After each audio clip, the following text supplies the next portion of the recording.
नमः शिवाय दोस्तों, स्वागत है आपका फिर से एक बार।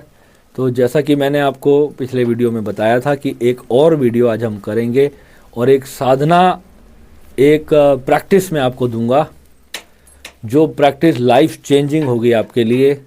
आपने कल्पना नहीं की होगी, भारत के बड़े बड़े संतों ने, बड़े बड़े महर्षियों ने आपको ये साधना नहीं दी होगी जो आज मैं आपको बताने वाला हूँ। अब करके देखोगे, सिर्फ एक महीने के अंदर आप देखना कि आपको क्या मिलने वाला है। तो आपको पता चलेगा कि ये वर्ल्ड ऑफ हैप्पीनेस पे आपको जो दिया जाता है वो कितना बड़ा है और प्राइसलेस है।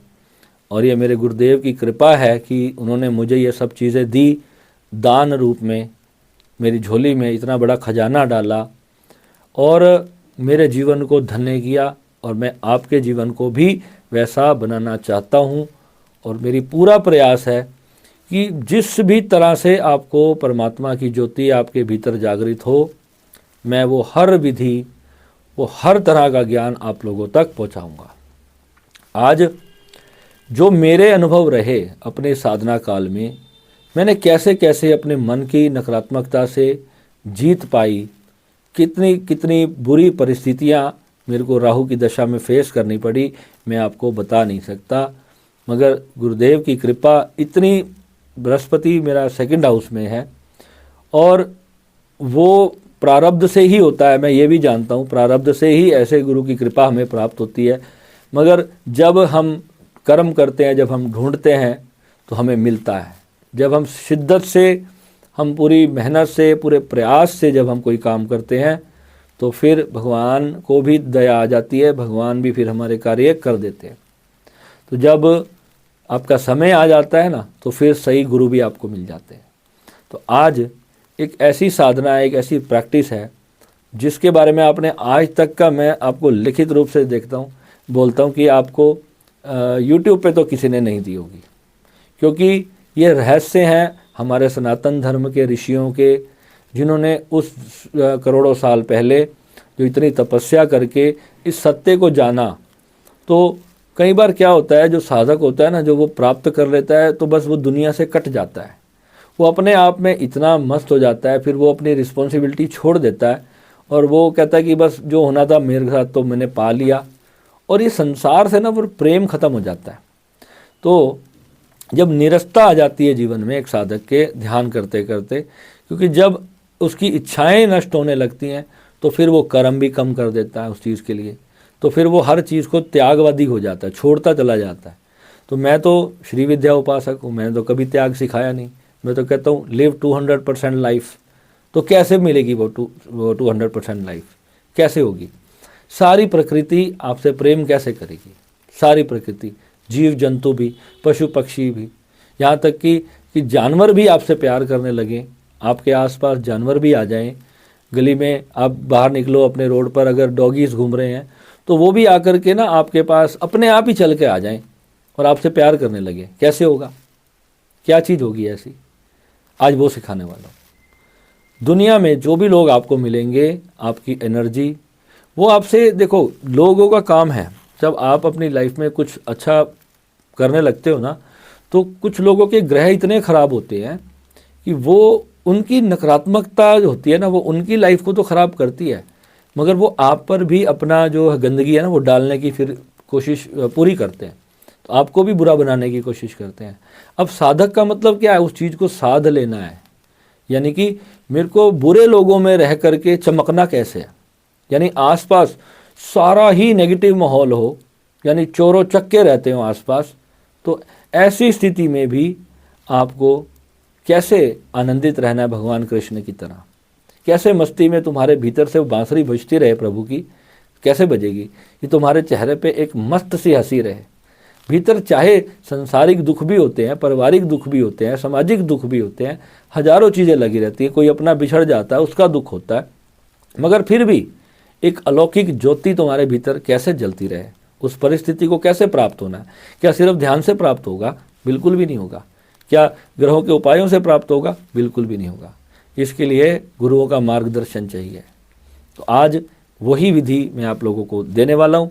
अब बड़े ध्यान से इसको पूरा समझना कि इसको प्रैक्टिकली करना कैसे है। ध्यान तो आपको रोज करना है, और जो श्री विद्या साधक हैं उनकी तो ये चीज़ अवस्था अपने आप ही एक दिन आ जाती है, करते करते ही आ जाती है। मगर जब साधना के साथ जब आप ये जो मैं बीच बीच में जो उसकी जो चीज़ें मैं जोड़ता हूँ ना, वो इसलिए जोड़ता हूँ ताकि जो चीज़ मुझे पाने में 18 साल लगे, आपको इतने साल न लगें, आपको 2-3-6 महीने में ही वो गति हो जाए आपकी, वो आपको प्राप्ति हो जाए। इसलिए मैं आपको बताता हूँ। और आप देखना, जिनकी साधना सफल नहीं हो रही ना, एक भी व्यक्ति ये वाली चीज़ नहीं कर रहा होगा, उसको पता चलेगा अरे वाह, ये तो मैं गलती कर रहा था, इसलिए मेरी शायद मुझे पे अभी तक कृपा नहीं हुई। तो करना क्या है, अभी इसी क्षण से जो भी इंसान आपको मिलेगा, या जो भी जीव जंतु मिले, कोई रोड पे डॉगी घूम रहा है, मंकी घूम रहा है, पक्षी आ गए आकाश में, आप किसी नहर पे किनारे चले गए, वहाँ पे नदी में मछलियाँ हैं, या कोई भी जीव जंतु, पेड़ भी, पौधे भी, जो भी लिविंग ऑर्गेनिजम्स हैं, जिसमें भी प्राण है, जिसमें भी चेतना है, जो भी चैतन्य जीव जंतु आपको दिखाई दे रहे हैं, और जो अचल चीज़ें हैं, जो चल नहीं सकती, जो जड़ चीज़ें हैं इस संसार में, पहले तो ये समझ लो कुछ भी जड़ नहीं है। आपने जड़ चेतन का फॉर्मूला पढ़ा होगा हिंदी में, जब स्कूल में पढ़ाते थे ना, कि ये जड़ वस्तु है, ये चेतन है। चेतन उसको बोलते हैं जिसमें प्राण होता है, जिसमें जो निष्प्राण होती है वो जड़ बोलते हैं। जड़ कुछ भी नहीं है, बस वो ठोस है, प्राण ऊर्जा से ही वो ही बना है। प्राण के बिना ये पूरी प्रकृति का कुछ भी नहीं बना है। परमात्मा एक कण को भी आप अंतिम हिस्से में जाओगे तो भीतर से परमात्मा ही उसमें निकलेगा, है ही परमात्मा, उसके सिवाय आपकी इस दुनिया में और कुछ नहीं है।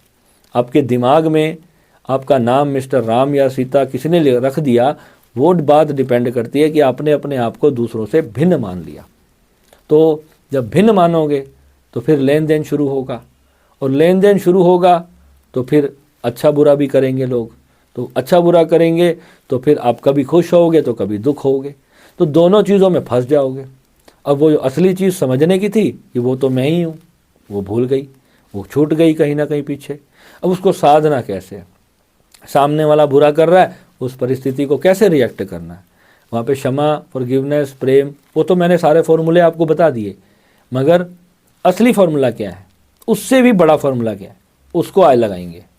तो ये विधि क्या करनी है आपको, कि जो भी संसार में आपको दिखाई दे रहा है, ऐसे पहले बहुत सारे संतों ने आपको बताया होगा, बहुत सारे जो मेडिटेशन सिखाने वाले जो लोग हैं, ध्यान सिखाने वाले लोग हैं, उन्होंने भी आपको बताया होगा कि आई एम द यूनिवर्स वाला फार्मूला आप लगा के चलो, इसको फील करो, तो इससे आपको वो मिलेगा। वो तो मिलेगा, मगर अभी करना क्या है, इसमें जोड़ना क्या है, वो जो कुंजी है ना, जो सीक्रेट है ना, आज वो मैं आपको दे रहा हूँ। तो जोड़ना क्या है इसमें, आप सबसे ज़्यादा प्यार किससे करते हो, अपने कौन से भगवान से सबसे ज़्यादा प्यार करते हो। अगर कोई सिख मेरा वीडियो देख रहा है, सिख भाई, तो वो कहेगा कि मैं वाहिगुरु जी से करता हूँ, है, वो कहेगा मैं गुरु नानक जी से बहुत प्यार करता हूँ, या गुरु ग्रंथ साहिब जी से बहुत प्यार करता हूँ, ऐसे ही बोलेगा। और अगर कोई हिंदू होगा, कोई कहेगा मैं राम जी से बहुत करता हूँ, कोई कहेगा मैं शिव जी से बहुत करता हूँ, जैसे मैं माता रानी से बहुत ज़्यादा अनंत प्यार करता हूँ। माँ से मेरा ऐसा अनन्य कनेक्शन है कि आप समझ ही नहीं पाएंगे। ये सिर्फ एक भक्त जानता है कि वो अपने भगवान से कैसे जुड़ा हुआ है, किस भाव से जुड़ा हुआ है, किस भाव से वो कंप्लेंट्स करता है, किस भाव से वो धन्यवाद के भाव से भरता है। जो भक्ति होती है ना, भक्ति, जब हम भगवान से सच्चे मन से जब उससे जुड़ते हैं, कोई ठाकुर जी से प्रेम करता है, तो आपने देखा होगा ना, वृंदावन में वो लोग लड्डू गोपाल को ले जाते हैं। अब एक कुछ लोग है ना फॉर्मेलिटी करते हैं कि सुबह उठना है, नहाना है, अरे यार लड्डू गोपाल जी की सेवा करनी है, सर्दी बहुत है, मगर ठाकुर जी को तो नहलाना है। अब कई लोग हैं वो गर्म पानी करके ठाकुर जी को नहलाते हैं। वो भक्ति प्रेम में परिवर्तित होती है कि मेरे ठाकुर जी को जो है वो ठंड ना लग जाए, है ना। गर्मा गर्म कपड़े बनाते हैं उनके लिए, कहीं कहीं गर्मा गर्म हलवे का भोग लगाते हैं, कोई गर्म खीर का भोग लगाता है। तो ये क्या है, हम ठाकुर जी के लिए हम कैसे भाव से उनकी सेवा, उनकी भक्ति करते हैं। तो जो बाकी की संसार है, जो पूरी दुनिया के जीव जंतु हैं, आपकी गली में एक छोटा सा डॉगी का जो पिल्ला होता है, अगर वो बेचारा ठंड से मर रहा है, आपने उसको तो गर्म कंबल नहीं दिया, आपने ठाकुर जी को चाहे आपने कितनी भी सेवा करी, तो आपको कैसे सेल्फ रियलाइजेशन होगा, कुछ भी प्राप्त नहीं होगा। आज से आपने सिर्फ 21 दिन के लिए क्या करना है।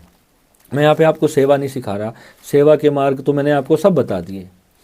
अब आपको करना क्या है, 21 दिन के लिए ना इस संसार की हर एक चलते फिरते जीव को ना अपना इष्ट का रूप मानना है।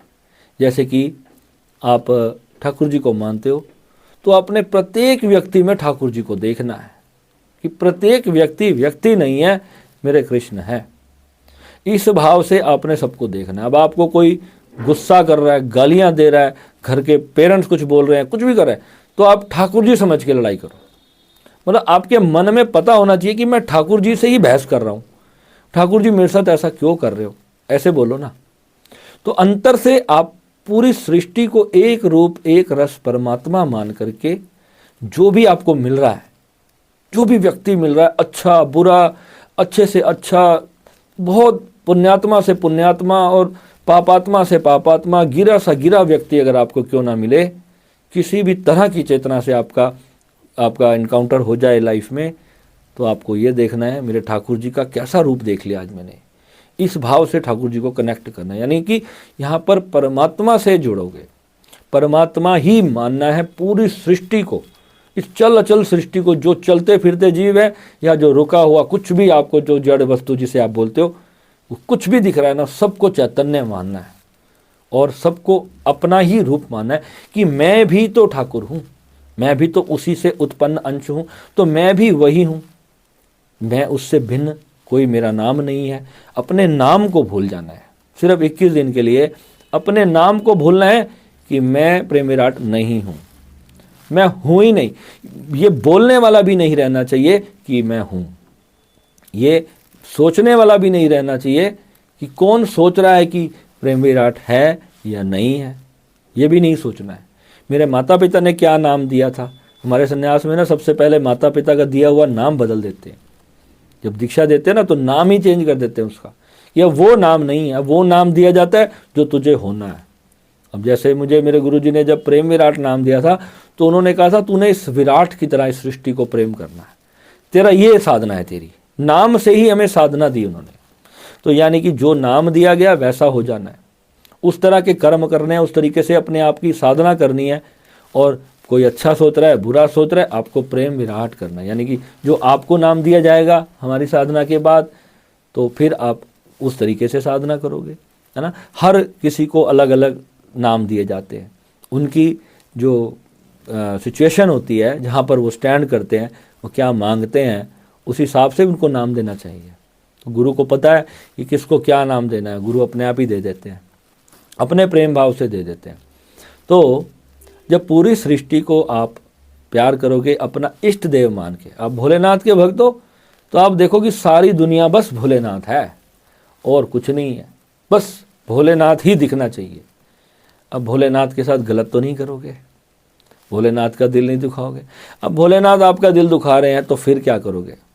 तो जैसे भोलेनाथ रिएक्शन देंगे उस चीज़ का, तो कैसा रिएक्शन दोगे, बस वैसा ही रिएक्शन देना है। जब राक्षस सामने आ जाए तो उठा लो त्रिशूल और देखो कि अब भोलेनाथ है सामने और भोलेनाथ ही काम कर रहे हैं, उस कर्म में अकर्ता हो जाओ। यानी भगवान गीता में कैसे कहते हैं कि करना ही कुछ नहीं, मैं कर ही नहीं रहा हूँ, होता जा रहा है, बस मैं कर नहीं रहा, मैं तो बस हूँ और हो रहा है, मैं कहीं पे प्रेजेंट नहीं हूँ। अब ये प्रैक्टिस करनी है 21 दिन तक। पहले अपने नाम को भूल जाना है, फिर करने वाले को भूल जाना कि कौन कर रहा है। पानी उठा रहे हो तो देखो कि पानी अपने आप ही उठ रहा है, अपने आप ही मुंह में पानी आ रहा है, तुम्हारा गिलास जो है ना अपने आप मुंह पे लग रहा है। कुछ भी खा पी रहे हो तो देखो कि अपने आप ही हो रहा है, मैं कुछ नहीं कर रहा, प्रकृति अपने आप कर रही है। ये कोई एनर्जी है जो अपने आप सब कुछ करती जा रही है। गाड़ी चला रहे हो, गाड़ी अपने आप चल रही है, मैं कहीं नहीं हूँ, गाड़ी चल रही है, परमात्मा चला रहा है, ईश्वर अनंत सृष्टि ये गाड़ी चला रही है, ऐसे देखना है। गाड़ी पे ध्यान से चलानी है, ये नहीं कि बस आंख बंद करके समाधि में नहीं चले जाना, मगर ये स्थिति आपको अब लानी है। ये बहुत नेक्स्ट लेवल की साधना है। यानी कि जब योगी परम आकाश में पहुंच जाता है उस वक्त ये स्थिति आती है, इसको कहते हैं योग स्थिति। तो यहाँ पर मैं आज अभी से डाल रहा हूँ अपने चैनल पे, क्योंकि अभी प्रैक्टिस शुरू करोगे तो 10 साल लग जाएंगे इस अवस्था तक पहुँचने में, और बहुत भाग्यशाली कोई होगा 1 घंटे में समझ आ जाएगा उसको, आधे घंटे में समझ आ जाएगा। आधे घंटे में मुझे वो फ़ोन करके कहेगा गुरुजी मज़ा आ गया। तो ये चीज़ आपको करनी है। और गुरुजी हटा दो, कोई गुरुजी नहीं है, आप ही हो। समझ आई बात की? तो कुछ भी तुम्हारे सिवा नहीं है, इस भाव से मान करके इस पूरी सृष्टि को राममय कर दो, शिवमय कर दो। जिससे तुम्हारा प्यार है, ठाकुर जी से है तो मैं भी ठाकुर, आज से तू भी ठाकुर। राधा रानी से है, मेरा तो मैं कभी मुझे मेरे मुंह से कोई नाम निकलता है, किसी को मैं राधे राधे करता हूँ, किसी को मैं जय माता दी करता हूँ, किसी को नमः शिवाय करता हूँ, क्योंकि मेरे को पता है ये सब कुछ है ही एक। तो मैं किसके लिए, मैं किसको राम राम करूँ और किसको जय श्री कृष्ण करूँ? मेरे लिए सारे भेद खत्म हो चुके हैं। आपके अंदर अभी भेद है। कोई कहता है अपनी गाड़ी के पीछे लिखवा देता है जय खाटू श्याम, तो वो जय खाटू श्याम जब उनके मंदिर में जा करके ही उसको खाटू श्याम दिख रहे हैं, बाकी पूरी सृष्टि में उसको खाटू श्याम नहीं दिख रहे। यानी कि आसपास कोई कितना नकारात्मक इंसान भी क्यों ना हो, वो भी उसी ईश्वर की ज्योति से प्रकट हुआ है। नफरत करने का अधिकार ही नहीं। नफरत की तो फिर फंस जाएगा कर्म दोष, फिर अगले जन्म तक फिर तुम उसको बदला लेने जाओगे, और इस जन्म में उसने लिया, फिर अगले जन्म में तुम लोगे। माफ़ करना ही परमात्मा तक जाना है। और मैं क्यों फॉरगिवनेस की बार बार बात करता हूँ, क्योंकि तुम्हारे अंदर करोड़ों जन्मों की ऐसी चीज़ें दबी हुई हैं जो अभी तुम्हें पता ही नहीं।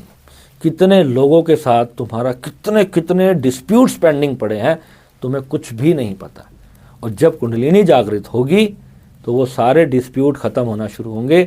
आपको वो व्यक्ति आपको दिखाई देंगे ध्यान में, आपको पता चलेगा इसके साथ क्या हुआ था, इसके साथ मैंने ये गलती की थी, आज मुझे ये इसकी सज़ा मिली। और आप उस वक्त जब फॉरगिवनेस पे चले जाओगे और इस प्रैक्टिस को करोगे साथ में, तो वहाँ पर आप उसको एक अलग चेतना ना मान करके, ईश्वर का ही एक रूप मान करके आप उस कर्मदंड को स्वीकार करोगे। यानी कि आपके साथ गलत भी होगा तो आप उसको स्वीकार करके आगे बढ़ जाओगे और मुक्त हो जाओगे। और जिस दिन चिता पे लेटोगे ना, उस वक्त आनंद होगा, खुशी होगी कि मेरा ये शरीर छूट रहा है और ये झगड़े झमेले लेना देना सदा सदा के लिए समाप्त हो रहा है, और मैं अपने परम धाम में विराजमान होने जा रहा हूँ, और बस मेरे को फिर दोबारा इस संसार में नहीं आना। और मन करता है किसी से प्रेम है तो उसके लिए आ भी जाना, और किसी से बदले लेने हैं, दुश्मनी लेनी है, मैं कहूँगा कम से कम इसलिए तो मत आना। एक गौ माता होती है ना, वो अगला जन्म उसका इंसान का होता है, तो वो आती है, जो लोग उनकी सेवा करते हैं ना, उनके पुत्र या पुत्री के रूप में पैदा होती है। और अगर आप यही गौ माता की हत्या करोगे तो फिर वो भी आपकी जो है ऐसे रूप लेकर के आएगी जिसका आपने कल्पना नहीं की होगी।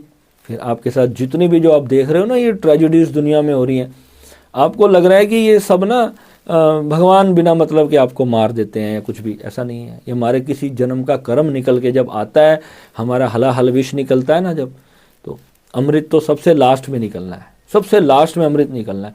जब सागर मंथन होता है ना, हमारे जो रीढ़ की हड्डी है क्या है, हमारे सबसे नीचे मेरुदंड है। जब हम कुंडलिनी जागृत करते हैं तो रीढ़ की हड्डी से जब सब ऊपर उठता है, जब कर्मास निकल के बाहर आते हैं, तो एक एक करके पहले बहुत कुछ निकलेगा, हजारों चीज़ें ऐसे निकलती जाएंगी, सब आपको दिखाई देंगी एक एक चीज़ें। योग के अंदर ध्यान में जब उतरोगे, समाधि होती जाएगी, आपके बिल्कुल एक टीवी की तरह, एलईडी स्क्रीन की तरह आपको पूरे जन्म आपके साफ साफ दिखाई देने लगेंगे। आपके वो कर्म, जैसे दिवाली पे आप रॉकेट छोड़ते हो ना, अनार छोड़ते हो, ऐसे वो ऊर्जा बर्स्ट होती हुई आपको दिखाई देगी। आप अपनी आंखों से आप उसको देखोगे। और जो सख्त कर्म होते हैं, जिसे घोर कर्म मानते हैं कि उस कई कर्म ऐसे होते हैं जिसे अक्षय जिनका फल होता है। हमारे गुरुजी बोलते हैं कि जो अक्षय धर्म स्थान पे किए गए पाप और पुण्य दोनों के फल अक्षत होते हैं। यानी धर्म स्थान में जाकर के आपने जो पुण्य किया वो हमेशा अक्षय होता है, उसका फल जरूर मिलता है। हमारा मार्ग है पुण्य और पाप दोनों के फल का त्याग, अपनी आत्मा का ही त्याग, अपने होने का ही त्याग। मैं हूँ ही नहीं, मेरा सर्वस्व मिट गया, ये अवस्था है योग की परम स्थिति की। इस चीज़ को प्राप्त करेंगे और इस साधना को, इस प्रैक्टिस को अपने जीवन में आप लेकर के आएंगे, मैं आपको निश्चित रूप से कहता हूँ, आपको बहुत आनंद आएगा, बहुत आनंद मिलेगा आपको और ईश्वर की प्राप्ति होगी। और आप श्री विद्या साधना में अगर जुड़ना चाहते हैं तो आप हमारे उसमें लाइफ टाइम सदस्यता भी ले सकते हैं। उसमें आप जब जुड़ोगे तो आपको क्या मिलेगा, क्या बेनिफिट होंगे, क्योंकि हमारी बहुत सारी ऐसी विधियां हैं, और जब दीक्षा होती है किसी को तो वो एक प्रॉपर विधान है कि कोई हमारे स्कूल में आ गया है, वो हमारी अब रिस्पॉन्सिबिलिटी है, हमारा रिजल्ट ख़राब नहीं होने देते। फिर हम कुछ भी हो जाए, फिर मैं पूरी शिद्दत से शक्ति लगा करके अपने साधक को उठाने का प्रयास करता हूँ। यही मैं हूँ।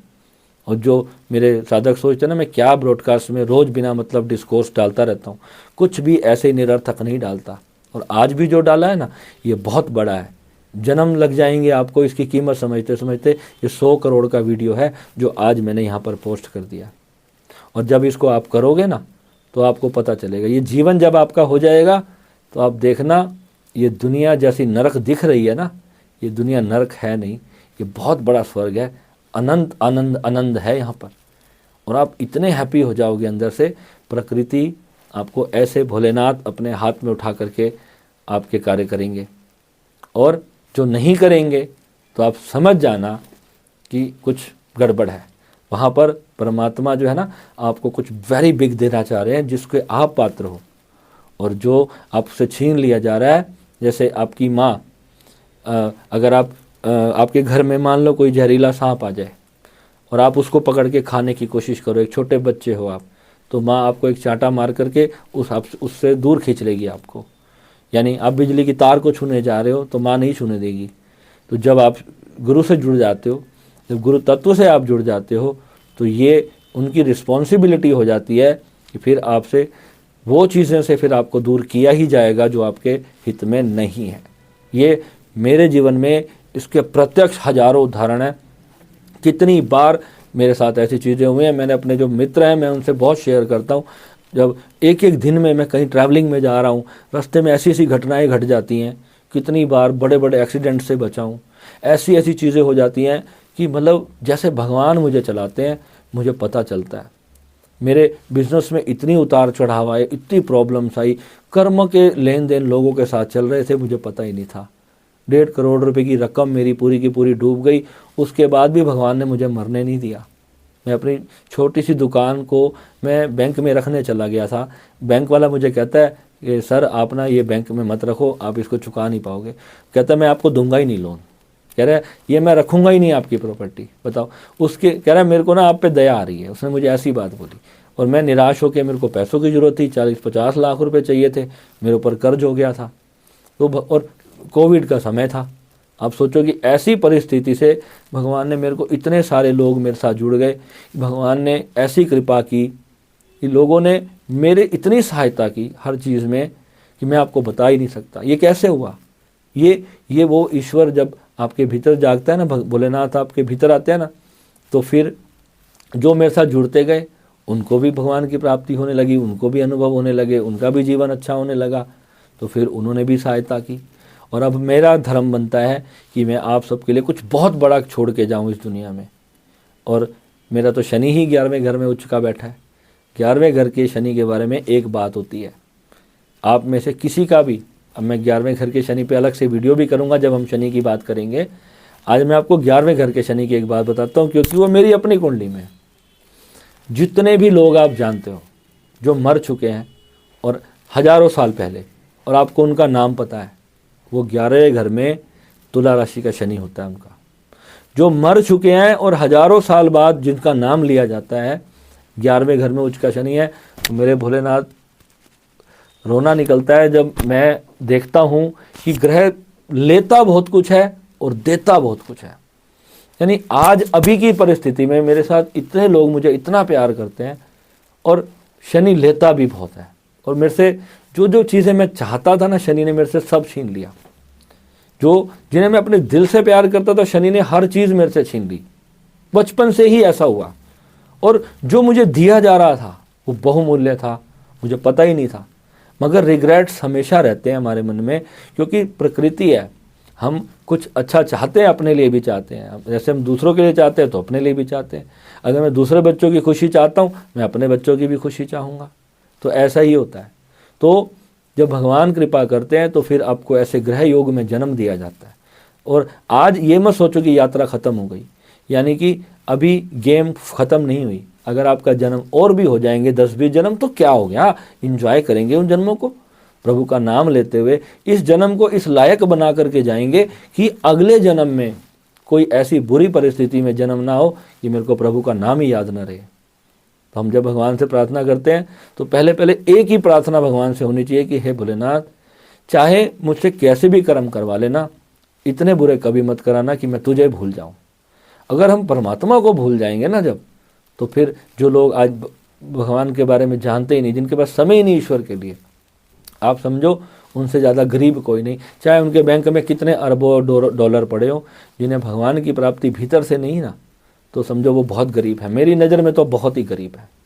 तो मैं आपको, मेरे साथ जो मेरे वीडियोस देखते हो, मैं इन्हें गरीब नहीं रहने देना चाहता, यानी भीतर से राजा बनाना चाहता हूँ आपको। यही मेरा संकल्प है। ठीक है, तो मिलेंगे अगले वीडियो में। नमः शिवाय।